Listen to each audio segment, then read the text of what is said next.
Hello parents, I wanted to show you all a video on how we are dividing with partial quotients in 4th grade.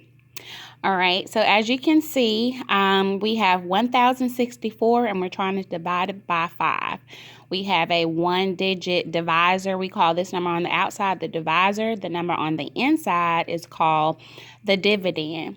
And so how we divide this, we use partial quotients, meaning partial answers. Quotients is basically the answer to division, so we're using partial answers.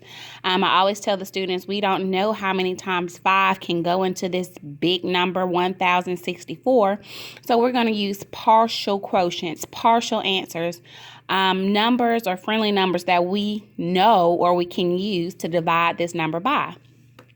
So a strategy what we've been using is I tell the students to cover up. I ask the students, first of all, what numbers can they cover up? And so this case, we can say, well, we can cover up the number 64. I'm like, okay, so when we cover up that number, we can say 5 times what can give us something close to 10? 5 times what can give us something close to 10? The students will say 5 times 2. Then they'll write 2 over here because 5 times 2 is 10.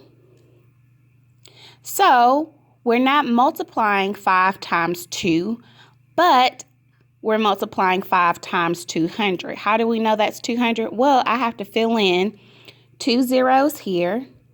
If I fill in 2 zeros here, I have to fill in 2 zeros here. So 5 times 200 is 1,000. We subtract that, and that's going to leave us with 64. All right. So continuing that strategy, some students can recognize how many times 5 can go into 64 and some cannot. If they can recognize that, let them start from there. If they can't, they can still use that strategy in covering up that number. So what can we use? 5 times something will give us something close to 6. And the students will say 5 times 1. 5 times 1. 5 times 1 is 5. But we're not multiplying 5 times 1. We're multiplying 5 times 10. How do we know that? Because if I have this space, I have to fill in a 0 here. And if I filled in a 0 here, I have to fill in 1 here. So we're multiplying 5 times 10, which is 50. We're subtracting that from 64, and that'll leave us with 14. All right, and so I'm showing the students, you see how we are bringing the dividend down. It started at 1,064, now it's down to 14, so we're making it smaller. We're trying to get this number right here, which is the remainder. It has to be smaller than the divisor. Okay, this number has to be smaller than the divisor. Right now, it's not. So we have to continue to divide, thinking of those partial quotients that we can divide. All right, so I asked the students, now what can we use? 5 times something will give us something close to 14. Some students will say 3, and I'm like, no, I can't use 3 because that's over 14. That'll leave us in the negative number. So something close to 14. So the students will say 5 times 2.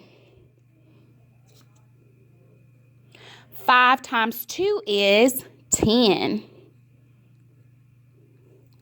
We're subtracting that from 14, and that leaves us with 4. All right, so now I ask the students, can we continue to divide? They'll say no. I say why? I'll ask them why, and they'll say, well, because our remainder 4 is smaller than our divisor 5, and so 4 will be our remainder. Now we can add up our partial quotients. That'll leave us with 210 I'm sorry, 212